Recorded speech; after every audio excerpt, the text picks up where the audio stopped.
Magandang araw sa inyong lahat. Narito ang pinakabagong ulat sa lagay ng panahon ngayong araw, October 18, 2025, Saturday. Si Tropical Storm Ramil ay patuloy na kumikilos pero naging mabagal ang kanyang galaw habang ito ay nasa silangang bahagi ng karagatan ng Sorsogon. Alamin natin ang pagbabago sa direksyon nito. Kung gusto mo naman lagi kang informed sa lagay ng panahon, huwag kalimutang mag-subscribe dito sa channel. Ayon sa Pag-asa, ngayong umaga ang sentro ni Ramil ay tinatayang nasa 260 kilometers silangan ng Juban, Sorsogon. Ang lakas ng hanging dala nito ay umaabot sa 65 kilometers per hour malapit sa sentro. May bugso ng hangin na hanggang 80 kilometers per hour at may central pressure na 1,000 hectopascals. Kumikilos ito pakanluran hilagang kanluran sa bilis na 15 kilometers per hour. Ang lakas ng hangin mula sa bagyo ay umaabot hanggang 400 kilometers mula sa sentro, kaya kahit hindi direktang daanan ng bagyo ang isang lugar, ay posibleng makaranas ng masungit na panahon. Nakataas ngayon ang tropical cyclone wind signals sa ilang bahagi ng bansa. Sa ilalim ng signal number 2, kung saan may banta ng gale force wind sa loob ng 24 hours, kabilang ang Camarines Norte, Catanduanes, hilagang bahagi ng Camarines Sur at Polillo Islands.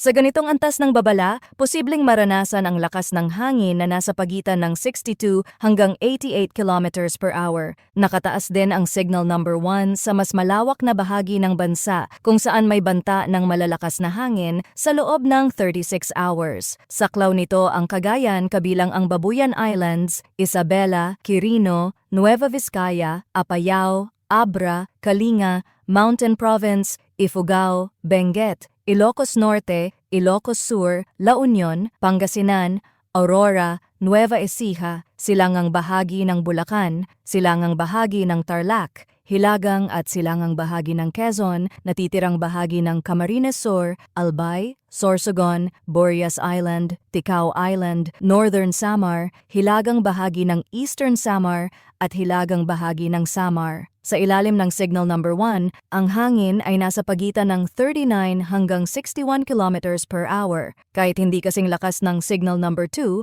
maaari pa rin itong makasira ng mga marurupok na estruktura at magdulot ng abala sa linya ng kuryente at mga puno. Ayon sa pinakahuling forecast track ng Pag-asa, kikilos si Ramil pakanluran hilagang kanluran patungo sa Central at Southern Luzon. Maaaring maglandfall o dumikit sa Catanduanes ngayong hapon o gabi. Pagkatapos nito ay magpapatuloy itong gagalaw papunta sa direksyon ng Vinzons, Camarines Norte at Polillo Islands bukas ng umaga. Pagdating ng bukas ng hapon ay posible itong maglandfall sa Aurora o Isabela. Pagkatapos ng landfall ay tatawid ito sa Northern at Central Luzon at lalabas sa West Philippine Sea pagsapit ng hapon o gabi bukas. Inaasahan na lalabas ito ng Philippine Area of Responsibility sa Lunes ng umaga.